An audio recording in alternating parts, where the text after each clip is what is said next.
নবী করিম সাল্লাল্লাহু আলাইহি সাল্লাম বলেছেন, এই সূরা ইখলাস এটা হলো কোরআনে কারীমের 3 ভাগের 1 ভাগ। বলেন সুবহানাল্লাহ। সূরা ইখলাস বা কুল হুয়াল্লাহ সূরাটা হলো কোরআনে কারীমের কয় ভাগের 1 ভাগ? 3 ভাগের 1 ভাগ। 3 ভাগের 1 ভাগের মানে কি? এই সম্পর্কে কোন কোন তাফসীরবিদগণ বলেছেন, এর মানে হলো গোটা কোরআনে আল্লাহ তাআলা মৌলিকভাবে 3টা বিষয়ের আলোচনা করেছেন। কয়টা বিষয়? এই পুরো কোরআন জুড়ে আল্লাহ তাআলা আলোচনা করেছেন কয়টা বিষয়ে? 3টা বিষয়। নাম্বার 1 তাওহীদ, একত্ববাদ, ঈমান সম্পর্কে। নাম্বার 2 আখবার, বিভিন্ন জাতি গোষ্ঠীর ইতিহাস আল্লাহ এখানে আলোচনা করেছেন। নাম্বার 3 এই কোরআন আল্লাহ তাআলা আলোচনা করেছেন আহকাম বা বিধিবিধান। ঈমানটা মানুষের, বিশ্বাসটা মানুষের সবচেয়ে গুরুত্বপূর্ণ। বিশ্বাস মানুষকে পরিচালনা করার জন্য কোরআনে এটার আলোচনা সবচেয়ে বেশি। এরপর ইতিহাসের আলোচনা মানুষের অনেক বেশি প্রয়োজন শিক্ষা গ্রহণ করবার জন্য পূর্বের ঘটনাগুলি থেকে, সেজন্য সেগুলোও আছে। আর 3 নম্বর বিধিবিধান, মানুষ কিভাবে চললে কোন দিকে গেলে লাভ হবে, কোথায় গেলে ক্ষতি হবে, সে হালাল হারামের বিবরণ কোরআনে আছে। 3টা বিষয়ের আলোচনার মধ্যে একটা হলো তাওহীদ বা ঈমান। এই সূরা ইখলাস এমন একটা সূরা কোরআনের, এই একটা সূরাতে পুরা সূরা 4টা আয়াতের সবগুলো আয়াতে শুধু ঈমান সম্পর্কে, শুধু আল্লাহর জাত সম্পর্কে বলা আছে। বলেন সুবহানাল্লাহ। ভাইরা আমার, এই সূরা ইখলাস বা সূরা কুল হুয়াল্লাহ এটা কোরআনে কারীমের 3 ভাগের 1 ভাগ। এটা একটা ব্যাখ্যা। আরেকটা ব্যাখ্যা হলো কোরআনে কারীম যদি কেউ পুরাটা পড়তে পারে, যে পরিমাণ সওয়াব সে লাভ করবে, শুধু কুল হুয়াল্লাহ সূরা যদি একবার পাঠ করে, কয়বার? একবার যদি পাঠ করে, কোরআনে কারীমের 3 ভাগের 1 ভাগ তেলাওয়াত করার সওয়াব আল্লাহ তাআলা ওই ব্যক্তিকে দান করে। তাহলে যদি কেউ 3 বার পাঠ করে, তাহলে এখান থেকে বোঝা যায় যে আল্লাহ তাআলা তাকে পুরা কোরআন একবার তেলাওয়াতের সওয়াব দান করবে। পুরা কোরআন কষ্ট করে তেলাওয়াত করলে সেটার যে মর্যাদা হবে সেটা অবশ্যই ভিন্নতর।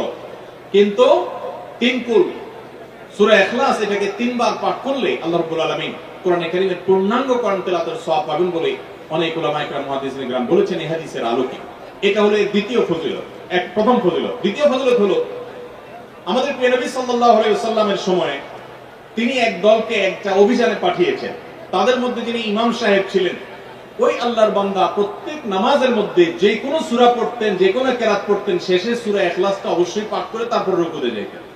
এখন সাহাবীদের মধ্যে একটা প্রশ্ন দেখা দিল যে এই লোকটা প্রত্যেক রাকাত নামাজে সূরা ফাতিহা, আলহামদু সূরা পাঠ করার পর যেই সূরাই পড়েন, যেই কিরাতই পড়েন, সাথে আবার কুল হুয়াল্লাহটা কেন পড়েন? আমরা তো নবী সাল্লাল্লাহু আলাইহি ওয়াসাল্লাম কেমন করতে দেখি নাই। তখন সাহাবীরা এসে নবী সাল্লাল্লাহু আলাইহি ওয়াসাল্লাম জিজ্ঞাসা করলেন, ইয়া রাসূলুল্লাহ, আমাদের ইমাম সাহেব যাকে আমাদের সাথে আপনি দিয়েছেন, যিনি আমাদের সাথে আছেন, এই ব্যক্তি প্রত্যেক রাকাতে অন্য যা পড়ুক আর না পড়ুক এই কুল হুয়াল্লাহ সূরাটা উনি পড়েই পড়ে, এটা উনি ছাড়ে না। এর কারণটা কি? তখন নবী সাল্লাল্লাহু আলাইহি ওয়াসাল্লাম জিজ্ঞাসা করলেন ওই ব্যক্তিকে যে তুমি কেন এই সূরা পাঠ করো? অবশ্যই অবধারিতভাবে সূরা ফাতিহা না প্রত্যেক রাকাতে ফিক্স, অন্য কোন সূরা তো ফিক্স না। তুমি অন্য যাই পড়ো সাথে প্রত্যেক রাকাতে কুল হুয়াল্লাহ দিয়ে শেষ করে তারপর রুকুতে যাও কেন? তখন সে সাহাবী বলেন, ইয়া রাসূলুল্লাহ, আমি কেন পড়ি? কারণ কোরআনে কারীমে এই একটা সূরা, সূরা ইখলাস বা কুল হুয়াল্লাহ সূরাটা একমাত্র সূরা যেই সূরার শুরু থেকে শেষ পর্যন্ত সবগুলো আয়াতে শুধু আমার আল্লাহর কথা বলা আছে।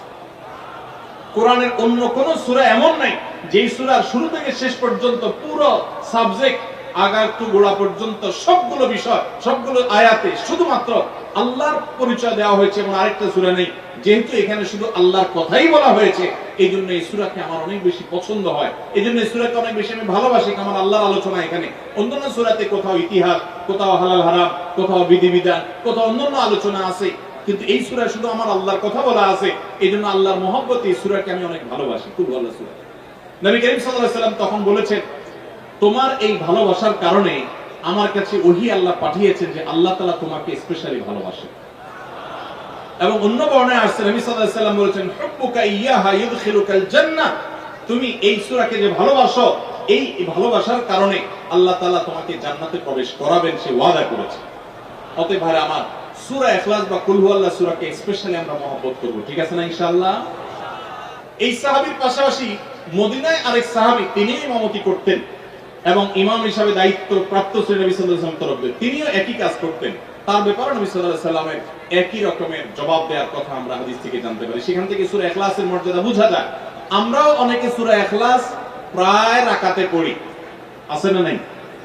আপনারা কারা কারা একা একা যখন নামাজ পড়েন, নফল হোক সুন্নত হোক বা ফরজ হোক, যখন নামাজ পড়েন প্রায় রাকাতে সূরা কুল হুয়াল্লাহ পড়েন কারা কারা? একটা হাত তুলুন তো। আচ্ছা, হাত নামান। খুশি হয়ে হাত তুলছেন, মনে করছেন প্রশংসা পাবেন। প্রশংসা না, বরং একটা বদনাম পাওয়ার ভয় আছে। হাতটা তোলাইছি আমি, আপনারা মনে করছেন সবসময় হাত তুললেই শুধু জিতা যায়। দেখেন, যারা সূরা ইখলাসকে মহব্বত করে, এই যে ঘটনা আমরা শোনালাম নবী সাল্লাল্লাহু আলাইহি ওয়াসাল্লাম, এটা জেনে যে আমার আল্লাহর আলোচনা আছে এই সূরায়, অন্য কোনো আলোচনা নাই, আল্লাহর পরিচয় উল্লেখ করা আছে, আল্লাহর বৈশিষ্ট্য এবং ক্ষমতার উল্লেখ আছে, সেই মহব্বতে যদি কেউ সূরা ইখলাসকে মহব্বতের সাথে ধীরে ধীরে পড়ে, তাহলে তো তিনি অবশ্যই আল্লাহর কাছে বিশেষ মর্যাদা পাবেন। ওই সাহাবীর মতো আল্লাহর ভালোবাসা পাওয়ার সম্ভাবনা জোরালো। তবে আমাদের বেশিরভাগ মানুষ কুল হুয়াল্লাহ সূরা দিয়ে নামাজ পড়ে নামাজ শর্ট করার জন্য। ঠিক না বেঠিক? তাহলে এবার যদি আমি বলি কারা কারা নামাজ সংক্ষেপ করার জন্য কুল হুয়াল্লাহ সূরা দিয়ে নামাজ পড়েন, তাহলে দেখা যাবে হাত ওইগুলো আবার উঠছে।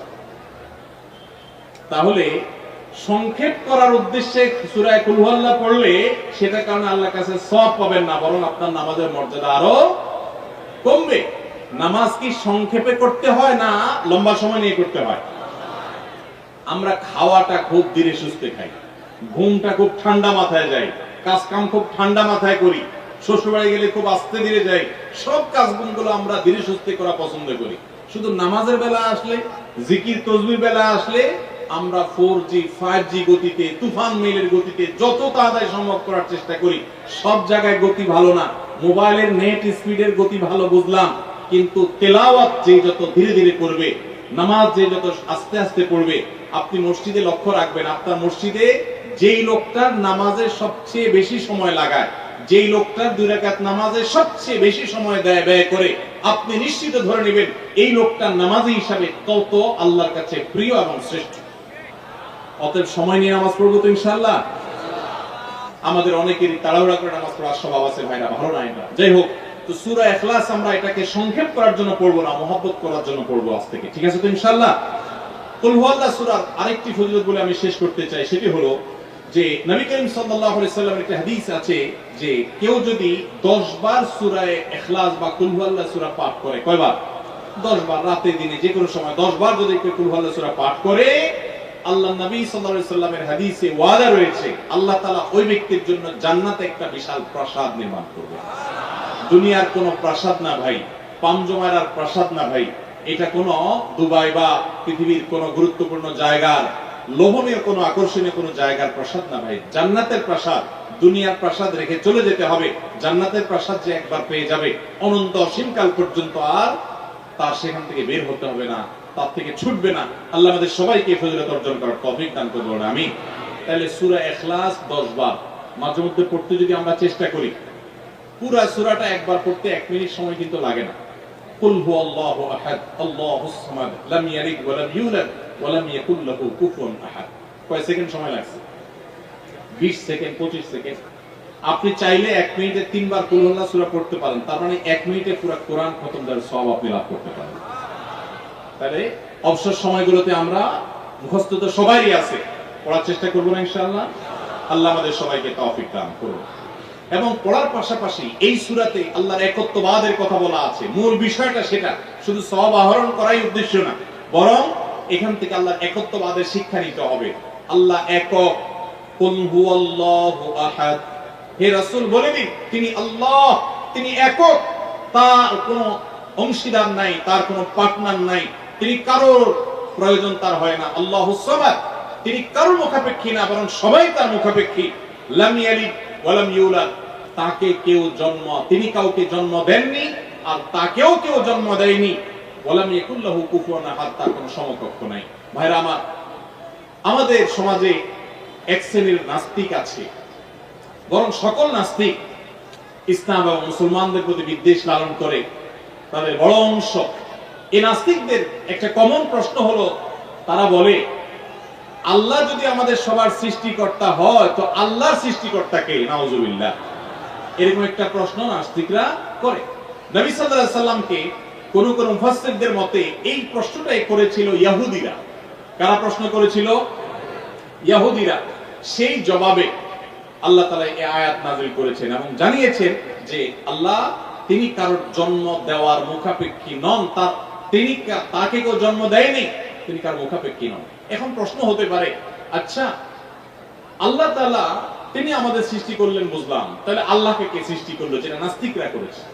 এই প্রশ্নটা একটা অমূলক প্রশ্ন এবং ভুল প্রশ্ন। এই প্রশ্নটা একটা ভুল প্রশ্ন। কিভাবে ভুল প্রশ্ন? আল্লাহ তাআলা কি সৃষ্টি না স্রষ্টা? সবাই উত্তর দেন। আল্লাহ কি সৃষ্টি নাকি সৃষ্টিকর্তা? আল্লাহ যদি সৃষ্টিকর্তা হন, স্রষ্টা হন, তাহলে তার আবার যদি সৃষ্টিকর্তা খোঁজেন, সৃষ্টিকর্তার জন্য যদি আবার সৃষ্টিকর্তা খোঁজেন, তাহলে তিনি তো আর সৃষ্টিকর্তা হলেন না, তাহলে তিনি সৃষ্টি হয়ে গেলেন। কথা বুঝেন নাই? যার স্রষ্টা থাকে তাকে সৃষ্টি বলে। আমার একজন স্রষ্টা, এক সত্তা আছে, স্রষ্টা, যিনি আমাকে সৃষ্টি করেছেন, আপনাকে সৃষ্টি করেছেন, তাহলে আমরা হলাম সৃষ্টি। যাকে কেউ সৃষ্টি করে তিনি হলেন সৃষ্টি। আমাদের আল্লাহর যদি আরেকজন স্রষ্টা আপনি খোঁজেন, তার মানে আপনি আল্লাহকে সৃষ্টি মনে করতেছেন। আসলে আল্লাহ তো সৃষ্টি না, তিনি হলেন কে? স্রষ্টা। স্রষ্টার আর কোন সৃষ্টিকর্তার প্রয়োজন। যদি বলেন যে আল্লাহরও আবার সৃষ্টিকর্তা লাগবে, তখন তো প্রশ্ন আসবে সেই সৃষ্টিকর্তার আবার সৃষ্টিকর্তাকে। এইভাবে তো অনন্ত অসীমকাল পর্যন্ত যেতে থাকবে, এটা তো হতে পারে না। এই জন্য পৃথিবীর সব কিছু, সৃষ্টি জগতের সব কিছু কোন কারণ ছাড়া হয় না। এক মহান সত্তা আল্লাহ রাব্বুল আলামিন, তিনি এমন এক সত্তা যে তিনি নিজে সবকিছু সৃষ্টিকর্তা, তাকে কেউ সৃষ্টি করেন নাই। তার আগে চিন্তা করে যদি আপনি হয়রান হন, তো আল্লাহর কাছে পানা চাইবেন, বরং এই চিন্তা না করে আপনি আল্লাহর প্রতি ঈমান আনবেন, শয়তান থেকে পানা চাইবেন। এই যে তিন কুল, এই তিন কুলের আমল এত গুরুত্বপূর্ণ যে আপনাকে শয়তান যখন মনের ভিতর আল্লাহর অস্তিত্ব নিয়ে বাজে চিন্তা করায়, আমাদের কাছে যেসব প্রশ্ন আসে আজকাল, শত শত প্রশ্ন আসে যে হুজুর হঠাৎ করে মনের মধ্যে আল্লাহ সম্পর্কে বাজে চিন্তা আসে, খারাপ চিন্তা আসে, খারাপ কথা মনের মধ্যে আসে, এটা শয়তান করা। এটা যখন মনের মধ্যে আসবে, সাথে সাথে আউযু বিল্লাহি মিনাশ শাইতানির রাজিম পড়বেন, এই সূরা ইখলাস, ফালাক, নাস পড়বেন, এবং বাম দিকে প্রতীকী থুতু শুয়ের আগায় যে পরিমাণ থাকে এরকম থুতু বাম দিকে যদি নিক্ষেপ করেন এবং আউযু বিল্লাহ পাঠ করেন, আল্লাহ তাআলা শয়তান থেকে পানাহ দান করবেন।